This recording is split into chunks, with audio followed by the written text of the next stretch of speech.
we are back with you live once again on another Johnny Torch Live broadcast. Broadcast number 220, Torch News Roundup number 263. Welcome in, everyone. Wanted to make sure we got a broadcast on this lovely Memorial Day weekend. Hope you're enjoying it. And, of course, remember the true meaning of the holiday. So, let's see. We've got a Torch News Roundup tonight, a little bit later than usual. I was watching the Trump rally, having a little dinner, watching President Trump. Notice I didn't say former President Trump, in Wyoming. We all know how that went. How do you like that opening? You like that music? I'm too lazy to make an updated version of that. That one is still... that one is from the beginning of the channel. That's when we first started, and it pretty much primarily served for the reviews I did. That's why it says review. But eventually it kind of dropped. If you looked at some of the older Torch News Roundups, we had, I believe it's in the Hall of the Mountain King. That was the name of the song. But Ride of the Valkyrie, that's just one of my favorite songs in sort of classical music. And there are many reasons for why, but we'll save that for another time. So, first off, let us take a look at, before we get into the show proper, we want to take a look at Bullets Bourbon issue number 9 in the final hours. This is the climactic issue, which sees what could be potentially the final confrontation between Carrot Top and Bullets Bourbon in a life and death struggle. And it's available now on my website. You can check the link in the description below. You can also check the link for my Twitter page, or you can go directly to Indy Planet, where it's very easy to pick one of these beauties up. And we've done some changes here to the crawl at the bottom of the screen, and I updated it with the prices for all the issues. We've taken a couple of dollars off of our first trade and $1 off of every other issue and trade thereafter. When the Night Comes, 60 pages for only $8 now. That is the third story in the, I got them backwards here, third story in the series. Knock on Wood, 40 pages for $7. It's Always Something, the debut issue, 32 pages for $6. And we have the Family Jewels arc, Family Jewels, 20 pages, Temptation Eyes, 24 pages, and In the Final Hours, 16 pages, all $4 each. And trust me, that is a bargain. That is pretty much getting your money's worth and then some. And as I said before, we are working on issue number 10. We are hard at work on that. And that should be out, I'm hoping, by the fall. Shooting for September, possibly August. But certainly I hope it'll be available in September. But the problem is printing is murder these days. It's difficult. I submit the files and stuff. Takes forever to get them done. And quite frankly, I'm looking around at other options. It's just very difficult to find a reliable printer in these days, especially one that's cost effective. But we're continuing to look into that. Make sure you like, share, and subscribe if you haven't already. And we get all that stuff out of the way. We've got a very interesting show to present to you. So let's get right to it. But make sure you check the Adventures of Bullets Bourbon Private Eye in the final hours for the big, stunning smash conclusion to the Family Jewels arc, which finds Bullets Bourbon in a very, different than what he's usually used to experiencing. It's a tale of obsession, temptation, betrayal, all of this in these 3 magnificent issues. So check them out when you can, as soon as you can, and trust me, you will thank me for it. I hope. All right, so first off, we have a lot of trailers to get to. Let's start with the most recent one, though, the Thor Love and Thunder trailer. This is taking me forever to try to get some images up here. Okay. Thor Love and Thunder. Of course, this trailer came out, about a week ago, right? The second trailer for Thor Love and Thunder. This one, of course, uh, the official trailer, I suppose. This is not a teaser. And I've got to say, Thor looks very good here. You know, they've got him in the traditional garb, which is something they kind of try to get away from. They got him still with the blonde hair and so forth, which, again, is a step in the right direction. After Ragnarok, they basically try to completely take him another direction. They look like they quickly get him out of that fat, that embarrassing fat suit that he was in at the end of Endgame. I'm guessing Guardians of the Galaxy are not going to figure very much into this film. It looks to me like they're only in it for like maybe the first half hour, possibly less. They're probably only there as sort of a meet and greet. They go away probably pretty quickly.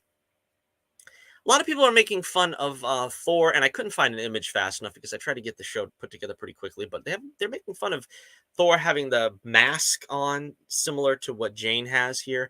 I couldn't find an image of it, but that is actually something that's in the comics. When Thor was a character named Thunderstrike, and that goes back to the early '90s, which, again, comics were not that great back then. That was when things kind of started getting, at least for Marvel, I started losing interest in Marvel because they were doing all these U.S. Agent and Thunderstrike, and it was sort of like what they're doing now, except they weren't doing it under the pretense of let's get a diverse cast taking over these roles. It was mostly like, well, what are we going to do with Steve Rogers that we haven't done for the last 25 years? Let's get U.S. Agent, and he's more grim and gritty, and we'll replace Tony Stark with Rhodey. Will put, I don't remember the story behind Thunderstrike, but they put a guy. That's why you have Thor with a beard now, because the guy that replaced Thor was had a beard, and I don't know. It's just kind of an odd time for comics, at least in Marvel. And then you had the Clone Saga, which got it sort of did it times 20 with Ben Riley, and was he the original Spider-Man, and a lot of craziness that happened. But that was an actual thing in the comics. So the trailer, I don't know. I'm of two minds on it. It still looks pretty goofy. That's kind of one of the things that bothers me about it. In fact, my brother was saying, because he's seen the trailer, and he was like, "Isn't Thor supposed to be kind of a serious hero?" Because if the only thing you remember from him is sort of the Shakespearean dialogue and that kind of thing, you would say, what have they done to Thor? But like I said, they seem to have they've lost confidence in doing the mostly serious Thor that we had in the first two films and the Avengers, and they kind of now are just like sliding into this Guardians of the Galaxy version of Thor. They want a Guardians of the Galaxy eyes him quite literally. Of course, here's a picture of Gore the thought the Gore the God Butcher, played by Christian Bale, who looks sick. I got to admit, they really did a good job on this. Now, this is the other side of the coin. I have total confidence in Christian Bale. I knew he was going to really bring it. It's a very interesting look. I don't know this character from the comics. I honestly never read Thor comics. Maybe I read a couple. But his whole shtick is he wants to kill the gods, and obviously Thor is one of them, so he is going to come after him. I'm sort of concerned, of course, because Valkyrie looks like she's fighting him in this trailer. Don't tell me they're going to make her beat Gore because she's not a god or something like that. Ugh. I'm just very concerned after looking at this trailer, to be totally honest with you. But he does look good here. Christian Bale, of course, he is a chameleon. He can fit himself into any character and still be very convincing. I'm sure he's going to do a great job. And we see Hercules, of course, once again, as from the previous trailer. Hercules makes an appearance on Mount Olympus as well. And this has been making the rounds in Twitter circles, of course, because imagine, if you will, that this was a female character. Imagine if this was, say, Black Widow, and this was in the trailer and played for laughs. It wouldn't be played for laughs, for one thing. But this, of course, is played for laughs. The total humiliation and degradation of Thor. And it would be a furor the likes of which Twitter had never seen before or would ever again if it was Black Widow or Scarlet Witch or any female hero in the MCU. Um, Again, I don't really like this. I don't like the tastelessness of this, particularly when they're already butchering Thor, which is kind of what the title of this video is. They're butchering Thor. They're really not taking him seriously anymore. They got him as sort of this aw shucks,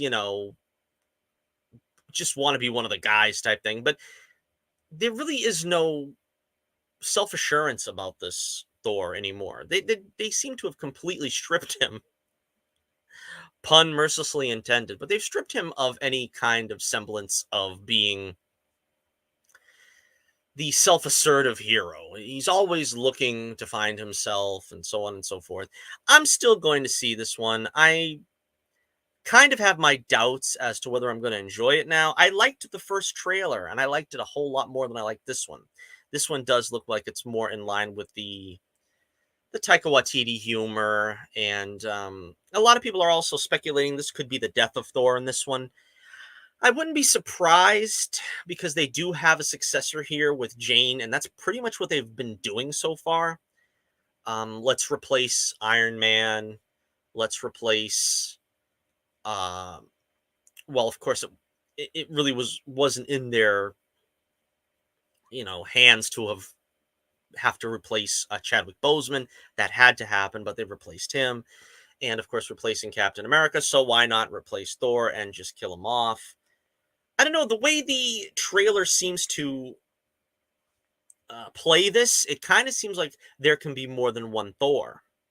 And that's why I said if they do that, I don't have a problem with it. I mean, if they want to make Jane a Thor, which is it's problematic to kind of have two Thors. It really doesn't make any sense. But if they want to have her as a sidekick slash partner or whatever she's going to be to him in this, that's fine. But I don't see why you would have to kill off Thor in this film. Of course, it's always a possibility. So again, I don't know, not really a huge fan of this trailer. I think it's kind of a crapshoot right now. I don't know what to think of it. I like the first trailer. It looked kind of promising. I can take it being a little goofy. I can take Thor being a little bit more played for laughs, but they have to still have some kind of semblance of that he's the hero of the piece. And that's kind of what I'm concerned about now when we have the dynamic duo of King Valkyrie and Jane Thor. So, like I said, let me know what you think in the comments below.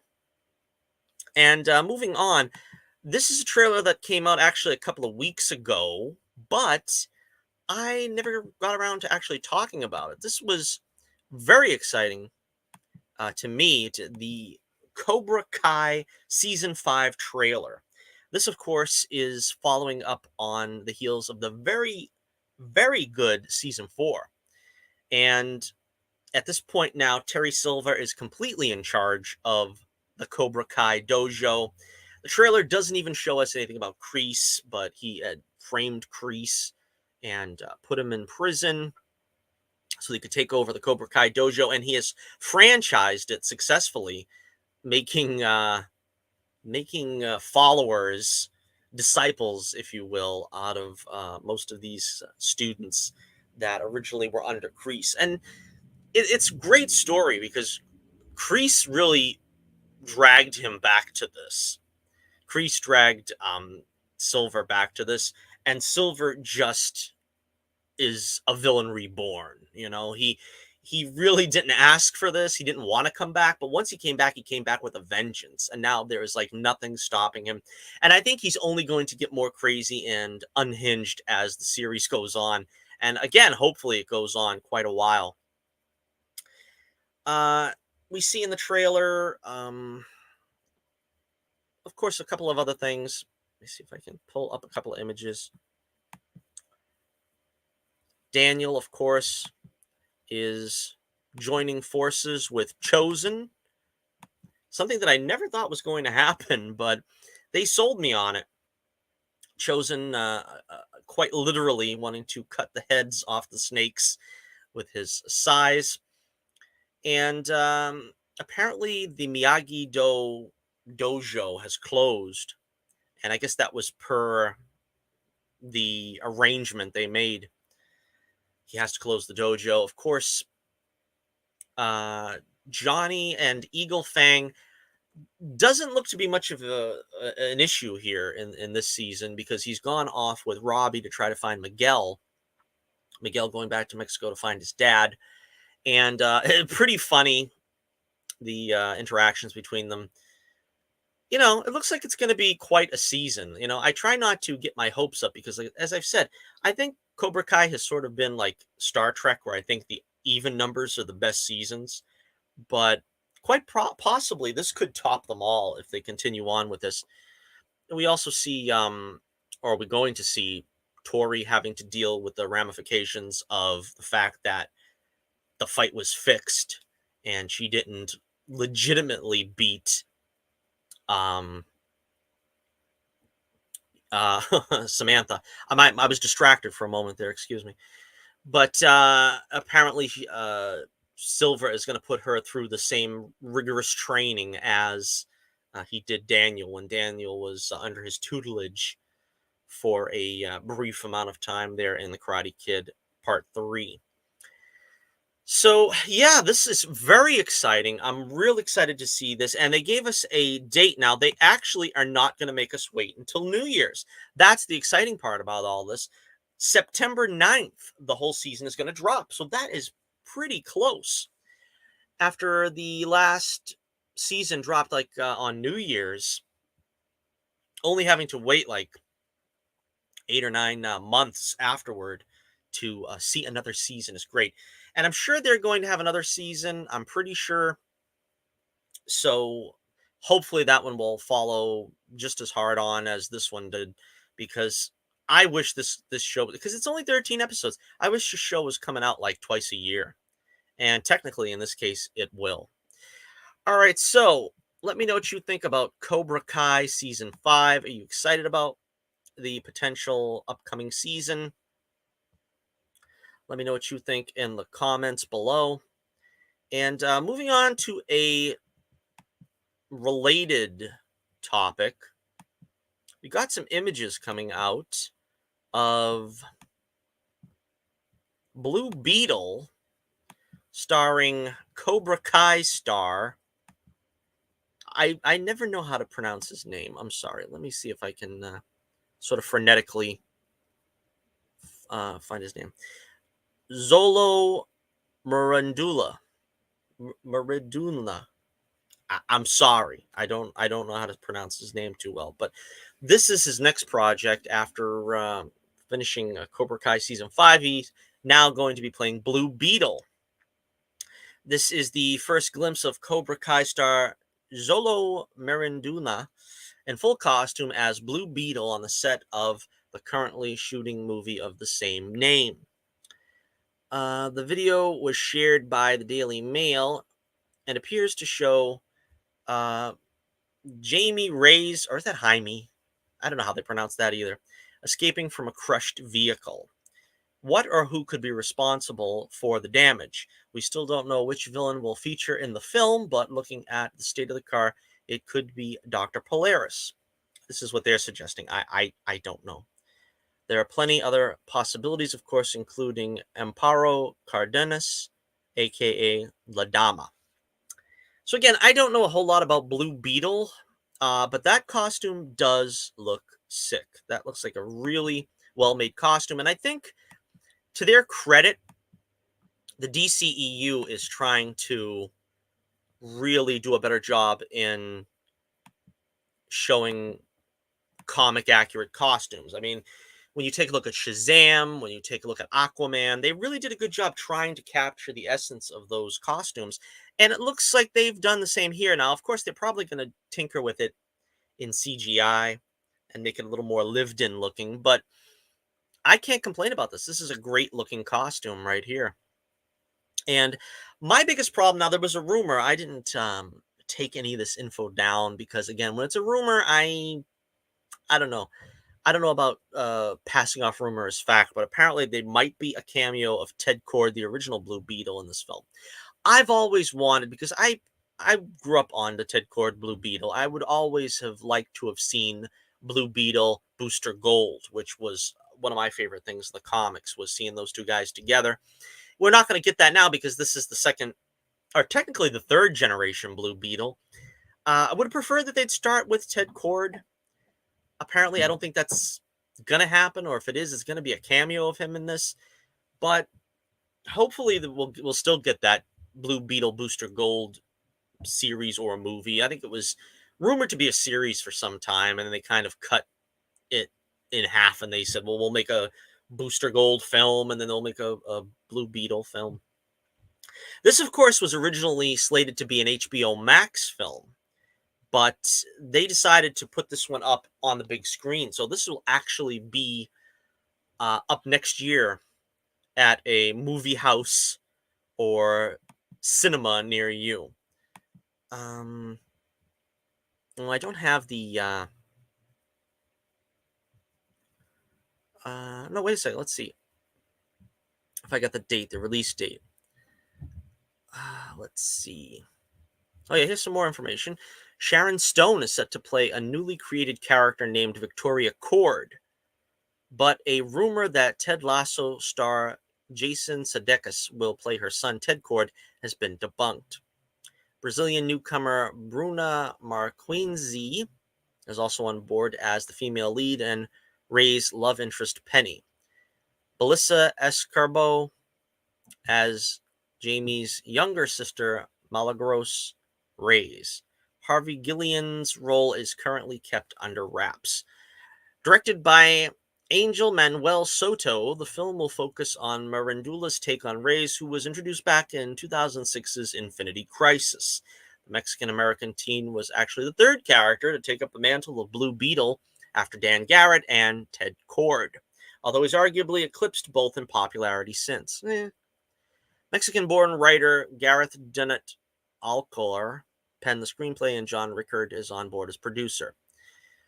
As I said, the movie was originally developed as an HBO Max exclusive, but it will be making its feature debut for the big screen on August 18th, 2023. So next year, are you looking forward to Blue Beetle on the big screen? Let me know what you think in the comments below. You know, I'm interested. I don't know much about this third generation Blue Beetle, but I'll definitely check it out. Let me know what you think.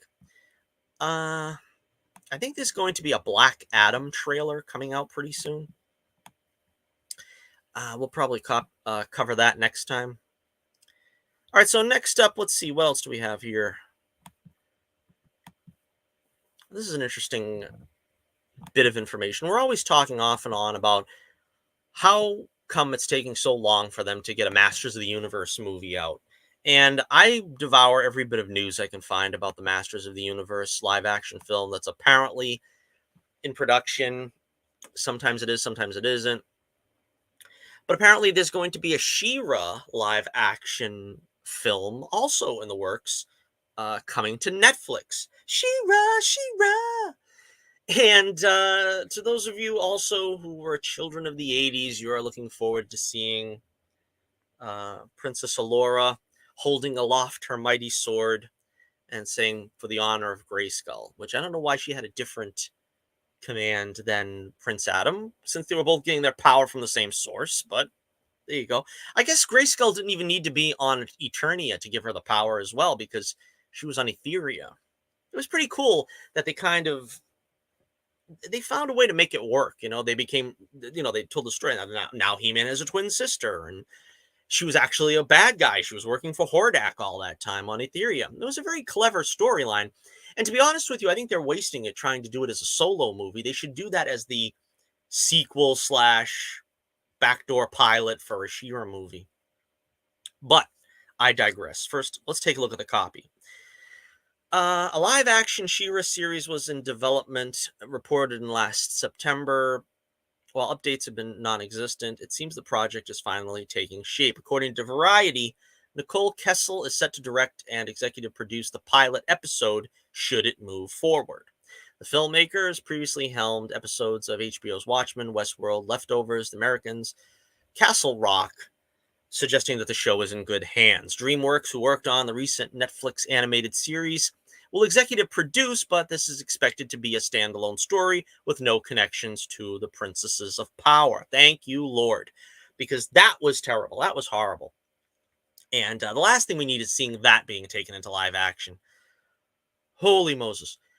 But fortunately, if they have some players that are actually going to be more, faithful to the property, this could be something worth watching. I think a lot of heads rolled in Netflix, correct? So we might have some competent people in charge. I don't want to get my hopes up. She-Ra debuted in 1985's He-Man and She-Ra, The Secret of the Sword, before going on to feature her in her own animated spin-off, She-Ra, Princess of Power. The character was revived for the She-Ra and the Princesses of Power Netflix series, which aired its fifth and final season in 2020. And it was horrible, if I can add to the copy. Basically, turning She-Ra from this beautiful, glamorous adult woman into sort of a 14-year-old looking boy. Very sad and very embarrassing. Not much is known about the live action project, but both animated shows followed Adora as she struggled with embracing her destiny as protector of Etheria. There were significant differences, however. I was to say defects because the Netflix one was defective. The differences in the Netflix series was removing any connection to He-Man, and yeah, that's about it. If they're going to have a She-Ra movie, or I guess maybe TV show, my suggestion, my casting choice, my choice is going to be for Yvonne Starkov. You know who I'm talking about. You know her from Chuck. I think she'd be perfect. She looks like she'd be a perfect She-Ra. Beautiful, statuesque, golden haired, and she probably could play both sides very well. If you remember her from Chuck, she could play sort of the emotionless Adora who's working for Hordak and being sort of his top enforcer, and then becoming, of course, the glamorous and beautiful She-Ra, a princess of power. So let me know what you think in the comments below. Are you excited about She-Ra in live action? Do you think they'll actually pull it off well? They're probably not going to cast someone like Yvonne. They're probably going to cast like some, Middle Eastern actress who's 16 years old or something. I don't know. I honestly don't have much confidence in them doing anything right. But if they were to cast She-Ra, this would be my suggestion. Let me know what you think in the comments below. Who would you cast as She-Ra in a live-action series? And do you think that Netflix could do justice to She-Ra, Princess of Power, in a live-action series? All right. Next, we're going to talk about... This is a very sad story, if you ask me. This is a sad story here. Winnie the Pooh, A Killer 2. Oh, bother. Yes, all the people that are excited about copyrights expiring for characters that have been around for nearly 100 years, I don't agree with you for just this reason. They're going to turn Winnie the Pooh and Piglet into psychotic killers in the film Winnie the Pooh, Blood and Honey. They didn't waste too much time because once the copyright lapsed, they got right to work on this one. Let's see. Winnie the Pooh and Piglet go on a blood-soaked murder rampage after Christopher Robin decides to abandon them without food. I don't know about you, but this is the story I've been waiting all my life to see. Not.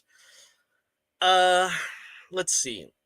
Because they've had to fend for themselves so much, they've essentially become feral. Director Reese Waterfeld explained to Variety. So they've gone back to their animal roots. They're no longer tame. They're like vicious bear and pig who want to go around and try to find prey.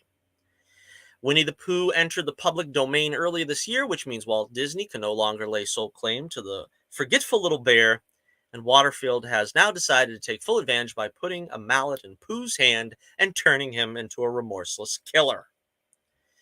Details on the project are few and far between, but Dread Central is reporting that this indie flick will be a grisly retelling of the Winnie the Pooh legend, starring Amber, Doig Thorne, Maria Taylor, and Danielle Scott. I don't know which of them is the pretty lady in the picture, but you get the idea.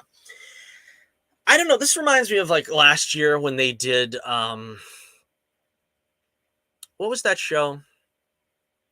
The Banana Splits, and they did a horror movie version of it. I don't really understand what possesses people to take these beautiful childhood tales and try to pervert them into some kind of R-rated slasher movie stuff. But you're going to see more stuff like this. That's why I say doing public domain is not really a benefit. It's not a blessing, because if you have any feeling for these characters, you're not going to want to see them be destroyed like this.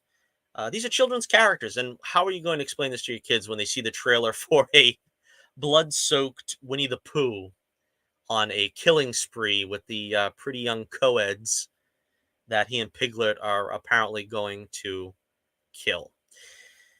That's why I say the families that owned the trademark at one point should own the trademark in perpetuities. Because if they were going to license this to someone, then you can understand that it's in the wrong hands and the family probably shouldn't have any say, or the rights holders, because in some cases the family might sign it away, for a payday, for a check or something. But to just be able to let anybody have free range with a character or a series or something, it shouldn't be in play. It shouldn't happen. I don't agree with it. And that's kind of the reason why. Now, I know a lot of people get excited because they're like, well, Superman and Batman and Wonder Woman, they're pretty much ready to be in the public domain pretty soon. And I know I could tell a better story than what they're doing now in DC. And you'd be right. I know I'd feel the same way.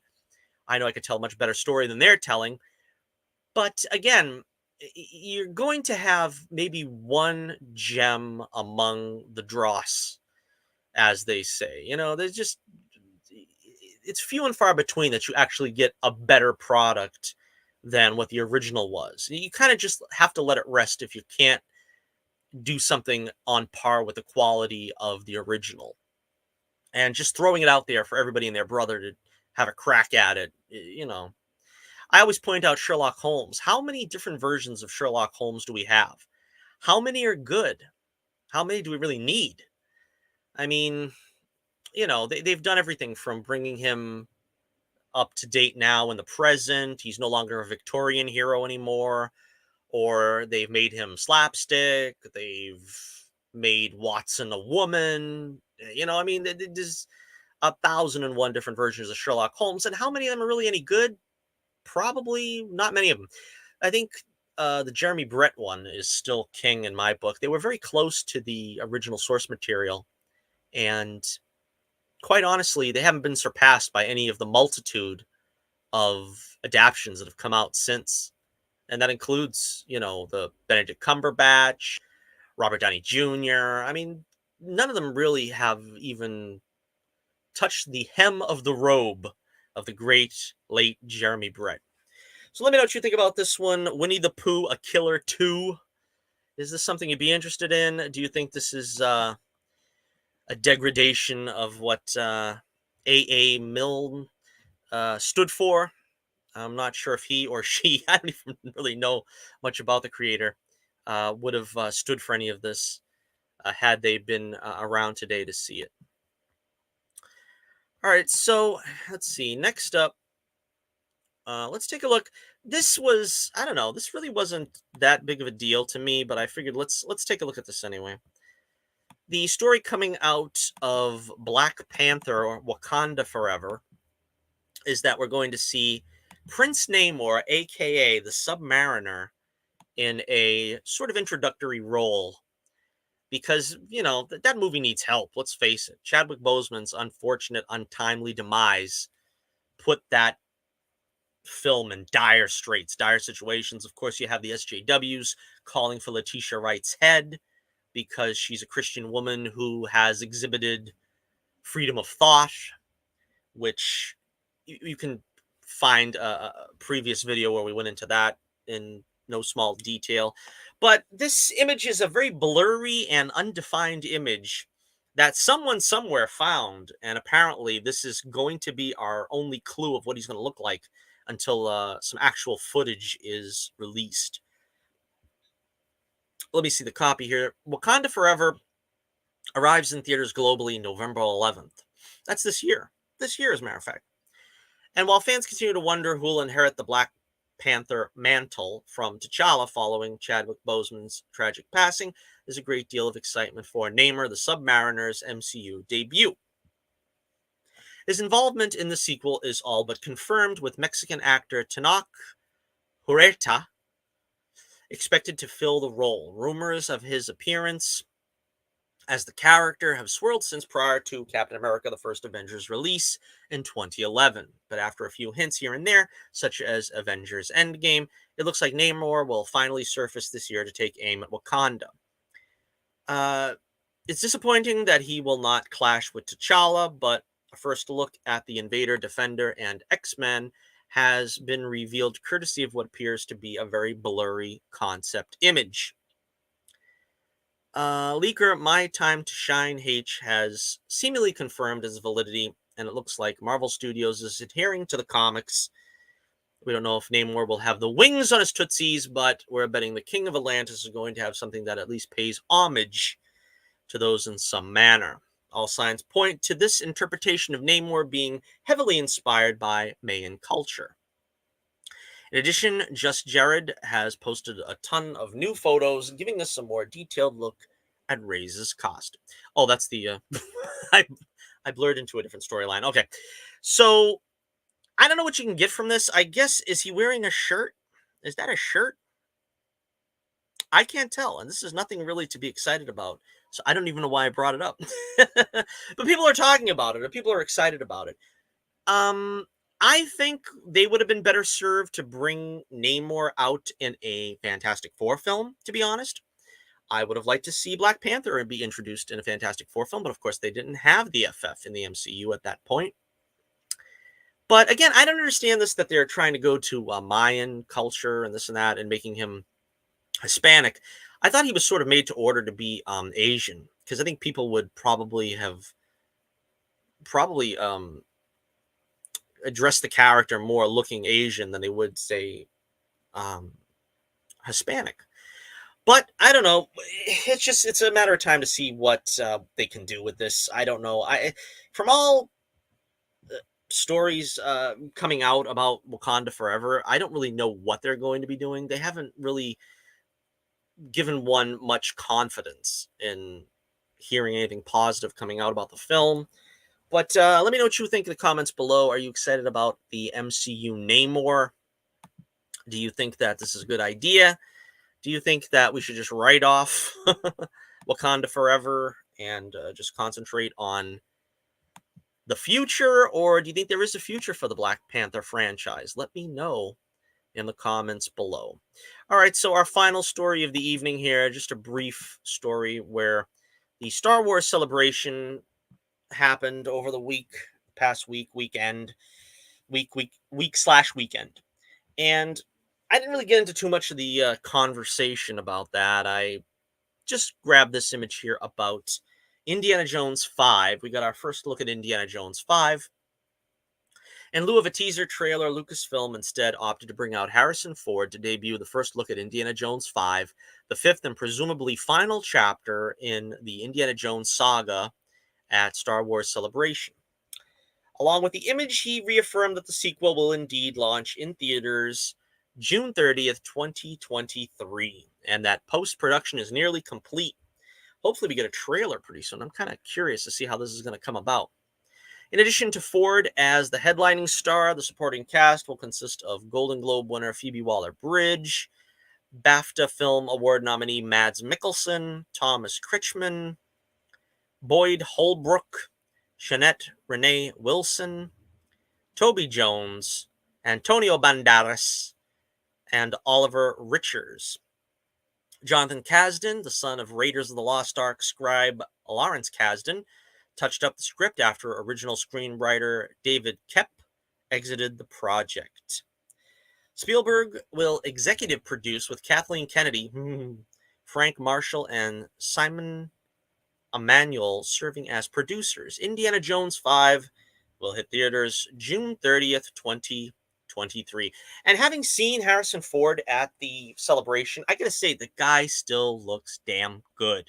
I don't care what anybody says. I know he's pushing 80. But if I get a chance to see Indiana Jones again and Harrison Ford still looks like he can carry the whip, if he still looks like he can swing the whip, let him do the movie. Why not? I say let him go. Let him go for it. I liked the Kingdom of the Crystal Skull to an extent. You know, it wasn't better than the original trilogy, but, you know, I thought it was pretty good.